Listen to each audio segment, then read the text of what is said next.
Welcome back, dear students. Today we are going to see some questions for upcoming UP exam, UPCHO. Here we go. Our first question is delusion is the disorder of delusion किस चीज़ की बीमारी है, किस चीज़ से related बीमारी है, तो thoughts की बीमारी है delusion. सेकंड है red currant jelly stool is seen in, यानी रेड कलर का जेली स्टूल किस कंडीशन के अंदर दिखाई देता है. तीन ऑप्शन में से इंटरसेप्शन, ये क्वेश्चन का आंसर है इंटरसेप्शन. इसके अंदर रेड कलर स्टूल जेली दिखाई देती है. Third question birth weight of a clinical birth weight of a child with triple by, यानी जो नॉर्मल वेट है बेबी का वो ट्रिपल यानी 3 गुना कब तक हो जाता है, तो 1 साल के अंदर वो 3 गुना हो जाता है. जबकि बात करें अगर वो 2 गुने के लिए तो 5 महीने के अंदर यह वजन 2 गुना हो जाता है. Then fourth one which is the drug of use for closure of patent ductus arteriosus, यानी जो पेटेंट डक्टस आर्टियोसिस होता है उसको क्लोजर के लिए अगर ऑटोमेटिकली क्लोजर नहीं होता है तो ऐसी कंडीशन के अंदर इंथोमेथासिन ये ड्रग ऑफ चॉइस है पीडीए के लिए. Then question number fifth which is the predisposing condition for the occurrence of rheumatic fever in a children, यानी किस बच्चे के अंदर रिमेटिक फीवर होने के चांसेस बढ़ जाते हैं, जिसको कौन सा कंडीशन हो, फेंगेटाइटिस हो. अगर किसी बच्चे को फेंगेटाइटिस है तो उसको आगे जाके रिमेटेड फीवर होने के चांसेस बढ़ जाते हैं. Next question number 6 surgical intervention for hydrocephalus, जिसे आप सभी जानते हैं हाइड्रोसिफेलिस क्या है, जब भी CSF का अमाउंट हेड के अंदर बढ़ जाता है मेंटाइटिस लेयर के नीचे, तो उसको बोलते हैं आपका हाइड्रोसिफेलिस. इसकी कंडीशन को डील करने के लिए दिया जाता है VP शंट, ये सर्जिकल प्रोसीजर जिसके अंदर एक ट्यूब आपके सर के अंदर इंसर्ट कर देते हैं हम लोग बच्चे के, और उसको ला के डालते हैं सीधा पेरिटोनियम कैविटी के अंदर ताकि ऊपर का CSF नीचे आके ड्रेन होता रहे. Next question which of the following vitamin deficiency cause Wernicke Korsakoff disease और सिंड्रोम, तो ये डिसीज़ केवल विटामिन B1 की कमी से ये सिंड्रोम दिखाई देता है. Next question Gomez classification use to grade the condition of children, यानी गोम्स क्लासिफिकेशन किस कंडीशन के अंदर जो बच्चा है उसको क्लासीफाई करने के लिए मदद करता है, प्रोटीन एनर्जी माल न्यूट्रिशन के लिए ये मदद करता है. Next question projectile vomiting is a clinical feature of which gastrointestinal condition, तो प्रोजेक्टाइल वोमिटिंग आपका दिखाता है पायलोरिक स्टेनोसिस, जो कि एक गैस्ट्रोइंटेस्टाइनल कंडीशन है. इस कंडीशन के अंदर प्रोजेक्टाइल वोमिटिंग होता रहता है. Next question number 10 the test use to detect hip instability, तो इनमें से निम्न में से दिया गया कौन सा टेस्ट जो आपके हिप स्टेबिलिटी को इनस्टेबिलिटी को चेक करने के लिए किया जाता है, बालो टेस्ट किया जाता है हिप का इनस्टेबिलिटी टेस्ट करने के लिए. देना question number 11 which vitamin deficiency in antenatal period of associated with congenital neural tube defect, ये क्वेश्चन बहुत ही ज़्यादा इंपॉर्टेंट है. एम्स के अंदर भी पूछा गया था 2018 के अंदर, 19 के अंदर भी, और NHM प्रीवियस ईयर 2017-18 के अंदर भी पूछा गया था. तो फोलिक एसिड अगर माता के अंदर कम है तो उस माता को आगे जाके जो बच्चा पैदा होने वाला है उसके अंदर न्यूरल ट्यूब डिफेक्ट देखने के लिए मिलता है. Then question number 12 the number of dose of vitamin A syrup for a 5 year old child does receive, तो जैसे 5 साल का जो बच्चा है उसको विटामिन ए का सिरप कितनी बार दिया जाएगा, 9 टाइम्स दिया जाएगा, क्योंकि पहला डोज दिया था 6 महीने बाद. देन है विच of the following clinical conducted in primary health centre under NHRM for life style disease, तो लाइफ स्टाइल डिसीज़ के अंदर NCD क्लिनिक के अंदर ये सभी प्राइमरी हेल्थ कंसर्न दिया जाता है पब्लिक को. देने question number 14 which of the following vaccine is recommended for adolescence girl, यानी 12 साल के करीब के जो बच्चे हैं उसको स्पेशली गर्ल्स को कौन सा इंजेक्शन रिकमेंड किया जाता है, तो वो होता है rubella vaccine. Next question mister x is undergoing chest physiotherapy after CABG sorry which of the following level of preventive it illustrate, यानी इनमें से कौन सा आपको दिखाई दे रहा है कि इनके लिए क्या मेजर यूज, प्रीमोडियल तो बीमारी होने से पहले, प्राइमरी यानी बीमारी होने के जस्ट बाद, सेकेंडरी यानी अभी एक उनको आप ट्रीटमेंट दे रहे हैं उसको बोलते हैं सेकेंडरी, देन टर्शरी होता है रिहेबिलिटेटिव फेज, तो अभी हम क्या कर रहे हैं रिहेबिलिटेशन का ही काम कर रहे हैं तो ये आएगा टर्शरी फेज. देन है 16 number question which of the following activities carried out at a PSC level for the prevention and control of a vector borne disease, तो PSC लेवल में, प्राइमरी हेल्थ सेंटर के level हम क्या कर सकते हैं, source reduction कर सकते हैं अपनी कम्युनिटी के अंदर, ताकि आगे जाके आपकी वेक्टर बोर्न डिसीज़ कम्युनिटी के अंदर ना फैले। Then question number 17, the life span of sperm, the life span of sperm is 48 to 72 hours. वहीं पे अगर ओवा के लिए बात करें तो 12 से 24 घंटे होता है ओवा के लिए, और यही अगर यूट्रस के अंदर पूछने लगे, नहीं वजाइना के अंदर, तो 4 से 5 दिन जीवित रह सकता है आपका स्पर्म। देन है question number 18, the volume of amniotic fluid at term. तो जो एमनेटिक फ्लूइड का नॉर्मल अमाउंट होता है वो 600 से 800 ml आपको नियर टू टर्म हो जाएगा। ये 1000 ml तक भी जा सकता है, उसके बाद धीरे धीरे करके डाउन होता हुआ ही आता है। देन है softening of cervix during pregnancy is called Goodell sign. तो जो सॉफ्टनिंग ऑफ सर्विक्स होती है ड्यूरिंग प्रेगनेंसी उसको बोलते हैं गुडल साइन। देन है immediate most common complication of third stage of labour is bleeding. First stage के अंदर क्या होता है, डायलिटेशन होता है टोटल सर्विस का, सेकंड स्टेज के अंदर बच्चा बाहर आता है, थर्ड स्टेज के अंदर आपका प्लेसेंटा डिलीवर होता है। तो उसी कंडीशन का अगर प्लेसेंटा कंप्लीटली डिलीवर ना हुआ हो तो ब्लीडिंग के चांसेस सबसे ज़्यादा रहते हैं। देन है question number 21, the in the movement of inversion of the foot the sole faces. जब भी आप इन्वर्जन की मूवमेंट देंगे फुट को तो वो क्या फेस करेगा, वो मिडियरली फेस करेगा, यानी मिडिल लेयर के पास आ जाएगा। देन है capula is an example of, capula कैसा, scapula sorry, scapula is an example of, scapula एक फ्लैट बोन होती है तो फ्लैट बोन का एग्जाम्पल है। देन है the anatomical closure of foramen ovale take place. जो फोरामेन ओवल है उसको बंद होने के लिए अबाउट 2 month आफ्टर बर्थ लगता है completely. It means physiological closure के लिए बात कर रहे हैं, ओ सॉरी एनाटॉमिकल क्लोजर के लिए बात कर रहे हैं।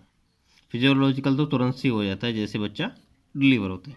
देन है 24th, the anterior fontanelle in the fetal skull usually close at. ये क्वेश्चन भी बहुत बार रिपीट हो चुका है। 24, the anatomical closure of fontanelle in the fetal skull close by 18th month after birth. तो जो आपका एंटीरियर होता है 18 months के अंदर, और पोस्टीरियर होता है, कमेंट करके नीचे सेक्शन में मुझे बताइए एंटीरियर क्या बोलते हैं, देन पोस्टीरियर फ्रंटनल को क्या बोलते हैं। आपको पोस्टीरियर फ्रंटनल कितने महीने दिन या सप्ताह के अंदर बंद हो जाता है। देन है 25th, tendon is example of, tendon किसका एग्जाम्पल है, एक डेंस रेगुलर कनेक्टिव टिश्यू का एग्जाम्पल है आपका tendon. Then next question, question number 26, when the amount of amniotic fluid exceed 2 litres, यानी 2 लीटर से अगर ज़्यादा अमाउंट हो गया किसका एमनेटिक फ्लूइड का, तो क्या बोलेंगे, उसको बोलेंगे पॉलीहाइड्रोमिनोस। तो polyhydramnios is the condition when fluid amount, it means amniotic fluid amount is greater than 1000 ml। Then है 27, total number of bone in our body. सभी लोग जानते हैं टोटल नंबर ऑफ बोन कितना होता है, 206। बच्चे के अंदर कितना होता है, 300, यानी 300 बोन होता है, जो बाद में जाके फ्यूज़ होके 206 बन जाता है। Then fertilization of human being normally occurs in, ये क्वेश्चन में काफ़ी बार पूछा गया, फर्टिलाइजेशन ह्यूमन बीइंग का कहाँ पे जाके होता है। तो फर्टिलाइजेशन मोस्टली आपका एम्पुला के अंदर, अगर प्लेन एम्पुला दिया होता है एम्पुला आंसर हो जाएगा, अगर एम्पुला नहीं दिया हुआ है तो फिलिपिन ट्यूब जाता है इसका आंसर, क्योंकि एम्पुला सबसे वाइडेस्ट पार्ट होता है आपकी फिलिपिन ट्यूब का। Next question 29, active foetal movement felt by. जो एक्टिव फीटल मूवमेंट है मदर फील कर रही हैं, ये होता है बेसिकली 13 से 16 मंथ के बीच में आ जाता है। क्विकनिंग इसको बोलते हैं, ये इसका आंसर है quickening.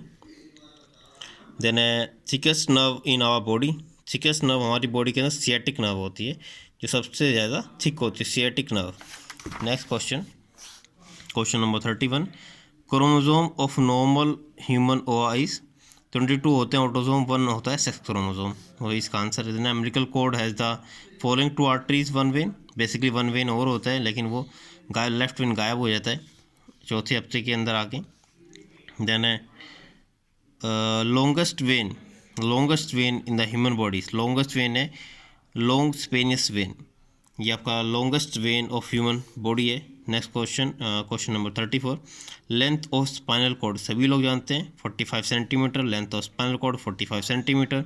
Then Broca's area is located in frontal lobe, ये भी सभी लोग जानते हैं। वेरिकोस काफ़ी बार रिपीट हो चुका है, 2 बार एनएचएम के अंदर ये varicose Area is located in frontal lobe. Next question 36. Smallest of cranial nerves. Smallest cranial nerve कौन सा है? तो दी गए ऑप्शन के अंदर से स्मॉलेस्ट ट्रोक्लियर सबसे स्मॉलेस्ट है नर्व. देन है 37. Characteristics feature of first cervical vertebra. तो फर्स्ट सर्वाइकल वर्टिब्रा के अंदर से कोई फीचर निकालना है, तो उसके अंदर कोई भी फीचर मैच नहीं कर रहा है, इसलिए नो बडी लिखा हुआ है. यहाँ से आपका नन ऑफ दीज भी आ सकता है, वो सही हो जाएगा. देन है 38. मोस्ट प्रोमिनेंट मसल इन नेक.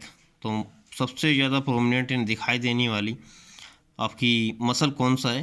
स्टेनोमास्टोइड एक आपकी बोन है, और सॉरी मसल है, ये सबसे ज़्यादा प्रोमिनेंट मसल है आपकी नेक की. Then 39. Carpal tunnel syndrome is due to the compression of. तो जब भी मीडियल नर्व कंप्रेस हो जाती है तभी आपको कार्पल टनल सिंड्रोम दिखाई देता है. Then 40. Question number 40. A thin fibre ring present at the margin of the chorionic plate is.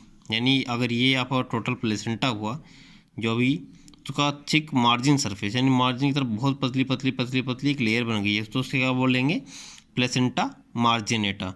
वहीं अगर ये सेंटर में होता देन प्लेसेंटा सर्कमवेलेटी होता. Then question number 41. Vitamin B12 is absorb from. तो मोस्टली विटामिन B12 कहाँ से absorb होता है? तो मोस्टली विटामिन B12 आपका in the last part of the small intestine, यानी इलियम रीजन के अंदर सबसे अधिक मात्रा में विटामिन B12 का ऑब्जर्वेशन होता है. लास्ट CHO के एग्जाम के अंदर ये क्वेश्चन पूछा भी गया था. देन है लार्जेस्ट ग्लैंड. सभी लोग जानते हैं लीवर आपका लार्जेस्ट ग्लैंड है. देन है एक्सो एंड एंडो के लिए बात करें तो पेनक्रियास है, दोनों काम कर देता है. देन है लेंथ ऑफ फीमेल यूरेथ्रा. तो length of female urethra is 4 centimetre. वहीं भी बात करें मेल्स की तो 14 सेंटीमीटर होता है. देन है normal pH of blood. Normal वैसे नॉर्मल स्टैंडर्ड पूछने लगे तो 7.4 होते हैं. 7.4 pH होता है ब्लड का, लेकिन इधर दिए गए ऑप्शन के बीच में 7.4 यहीं पे मैच करेगा. ऐसे 7.2 से 7 ये भी आ सकता है, लेकिन ये 2 न्यूट्रल से नीचे की तरफ एल्कलाइन की तरफ जाता जा रहा है. इट मीन्स सॉरी एसिड की तरफ को बढ़ता हुआ जा रहा है, इसलिए इसको ना चुन के 7.3 सेफ रहेगा. इसलिए आपका आंसर C करेक्ट है इधर. वैसे स्टैंडर्ड पूछें तो 7.4 ही है आपका. Then power of the cell. ये तो सब बच्चा जानता है, mitochondria power of the cell होता है.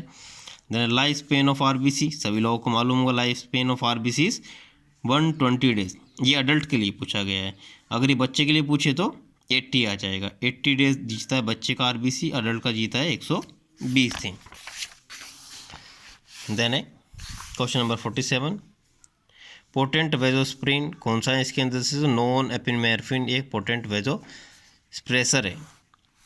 देन है dyspnoea means difficulty in breathing. बताने की ज़रूरत नहीं, सभी लोग जानते हैं dyspnoea meaning difficulty in breathing. Second last question of today video. Life span of sperm. ये अभी हमने बात भी किया था. Life span of sperm in female genital tract is 4 to 5 days. Ejaculation के बाद अगर अंदर स्पर्म डला हुआ है, क्योंकि वहाँ पे एक हेल्दी इन्वायरमेंट मिल जाता है, तो इसलिए 4 से 5 दिन जीवित रह सकता है, लेकिन फर्टाइल नहीं रहेगा. इनफर्टाइल रूप से रहेगा, लेकिन जिंदा रह सकता है. अगर जिंदा रहने के लिए बात करें तो. Then 50. Weight of non pregnant uterus is 60 gram. और ये नॉन प्रेगनेंट हो जाएगा तो 1000 ग्राम तक चला जाता है. Thank you for today. If you have any question or doubt, you can comment below.